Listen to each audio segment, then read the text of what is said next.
ଏତେ ରାତିରେ ଗୋଟେ ଅନନୋନ୍ ନମ୍ବରରୁ କଲ୍ ଆଇଲାଣି। హలో హలో ସାର୍ వస్తున్నాడు వస్తున్నాడు କିଏ କହୁଛ ବାବା? ଜାଣିପାରୁନି।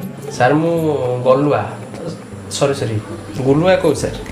ଆରେ ଗଲୁଆ ସରି ଗୁଲୁଆ, ଦଶମ ପରେ ପୁରା ଯାଇଛୁ ପୁରା ସାରଙ୍କୁ ଭୁଲିଗଲୁଣୁ।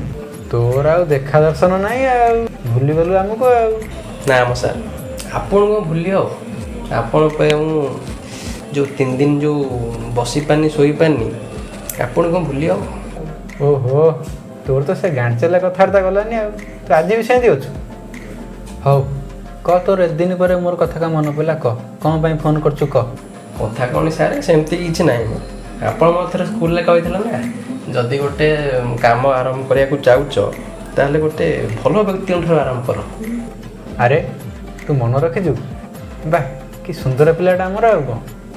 ଖାସ୍ ସେଥିପାଇଁ ବା ସାର୍ ମୁଁ ନିର୍ଣ୍ଣୟ ନେଇଛି ମୋର ଯେଉଁ ଶୁଭ କାମଟା ଆପଣଙ୍କୁ ଆରମ୍ଭ କରିବି। ଓହୋ, ମୁଁ ତ ନଥିଲେ କିଛି ହବନି ଆଉ। ଦେଖନ୍ତୁ ସାର୍, ମନା କରିବେ, ଆପଣ କିନ୍ତୁ ଆସିବାକୁ ପଡ଼ିବ। କହ, କେଉଁଠିକି ଆସିବାକୁ ପଡ଼ିବ କହ। ସ୍କୁଲର ସେଇ ପୁରୁଣା ଘର, ସେଇ ଭଙ୍ଗା ଘର ପଛପଟକୁ 4 ଲକ୍ଷ ଟଙ୍କାରେ ଆସିବାକୁ ପଡ଼ିବ। ଆପଣଙ୍କ ପୁଅ ଏବେ ଆମ କବ୍ଜାରେ ଅଛି। କଥା କ'ଣ କି, ଏ ଯେଉଁ କିଡ଼ନାପିଂ କାମଟା ମୁଁ ଆପଣଙ୍କଠୁ ଷ୍ଟାର୍ଟ କରିବି। ଯଦି ବେଳା ଭଲ ଅଛି, ଭଲରେ 4 ଲକ୍ଷ ଟଙ୍କାରେ ପଳେଇ ଆସିବ, ନହେଲେ ପୁଅକୁ ଭୁଲିଯିବ, ବୁଝିଲ?